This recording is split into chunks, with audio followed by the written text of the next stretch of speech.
Okay, so tonight we're going to talk about polygons. This is Zbrush, of course, and one of the issues you have if you have a model is sometimes you get, well, if it's detailed like this, I added the alpha to make scale. This is the modified version of the original fish model I was using for the challenge. And what ends up happening, if you look at this, is this guy has 2 million polygons. That is a lot of polygons, especially if you want to animate. It's going to take forever. So what do we do about this? Well, fortunately, there is something in Zbrush called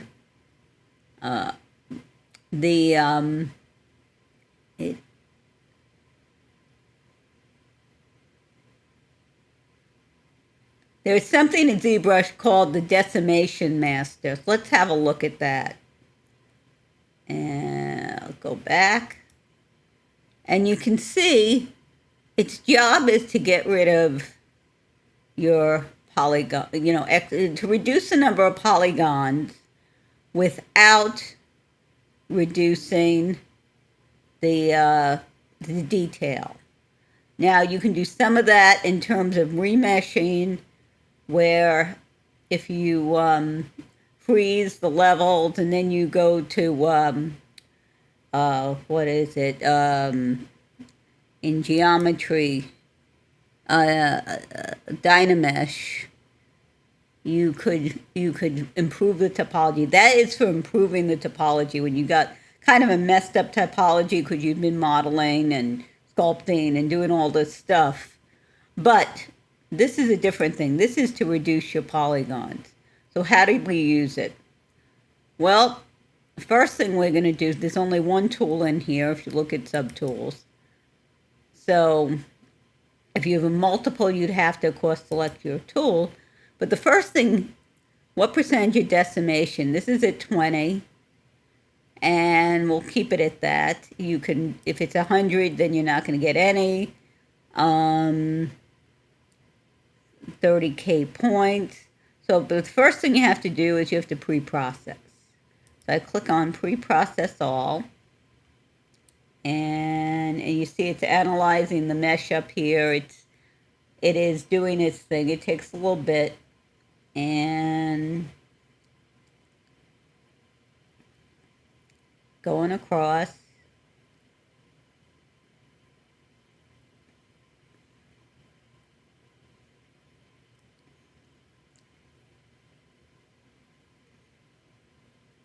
So now it does something temporary, I guess, to disk. It says writing to disk. Now we go back to the Z plugin. And we're going to do decimate all. And it's going to do its calculations here. As you can see, it didn't take very long. And now, let's look at our mesh. It reduced it to half the number of points. And if you may want to reduce it further. So now you have a mesh that's easier to work with. And of course, again, if you have but you see you still have the detail. So you, and I think it's Control N, clean that up. You ever get these multiple copy type things? So this is on mesh, but it is half the number of polygons. And we could do further, but this is going to make it much easier to work with when we bring it into other programs. In terms of animating and so on. So that's the main thing I want to talk to you about tonight. And I know this is a short one, but I think it's important. Again, if you have a model, there are two different important tools. Again, if you're concerned about the topology, then you want to use the Dynamesh, because that will correct your typology. Being very important if you have subdivisions that you let's see, going back to geometry here. If you have, you notice this did get rid of the subdivisions. But before we had like 5 subdivisions, you need to freeze them before you Dynamesh. Let me just do an example of a Dynamesh. Okay, so we saw now how you reduce polygons, but what if you have bad geometry? You have, now this mesh looks pretty good right now. What we're going to do is let's divide 2, 4, 5. And now we're going to do some sculpting.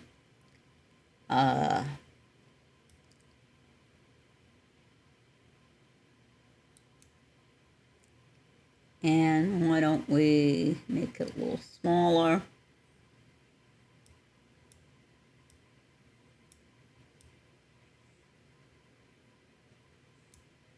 And let's look at our topology here. Not sand. This should have shown the kind of small. Normally what you would see is the polyframes. But let's try the move brush as well, because that can really cause, that's going to cause some stretching and some weird stuff. So now what we want to do is we want to improve the geometry here. I don't know why I cannot see the polyframes, but let's look at it.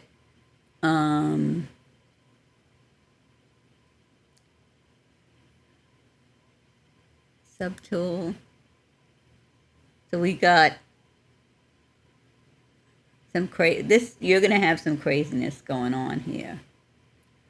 And what we're going to do is, the first thing we're going to do is go into geometry. And we're going to do free subdivision levels.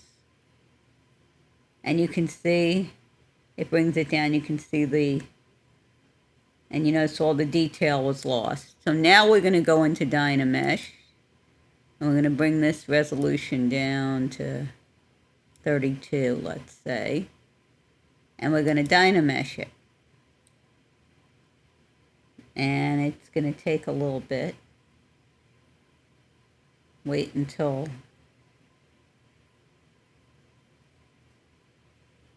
don't know if it's finished.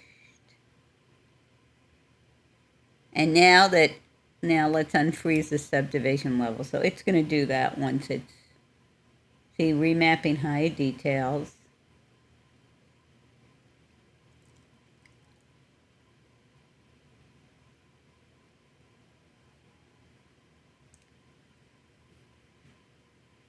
And you can see we have our details back. Let's turn this off. And it looks pretty good now.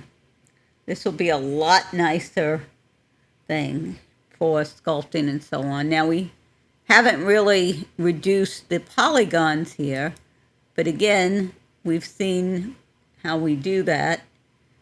There again, to reinforce that, let's go here, and actually it's here in the Z.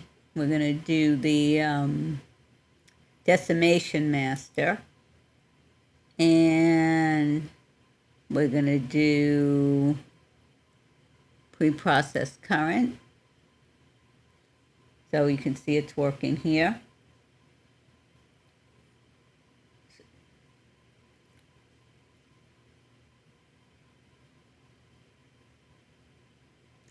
And that's taken some. And now, right to disk, I guess it's some kind of cache actually, we know it is because you have delete caches. So it's cached that. Now we're going to decimate it.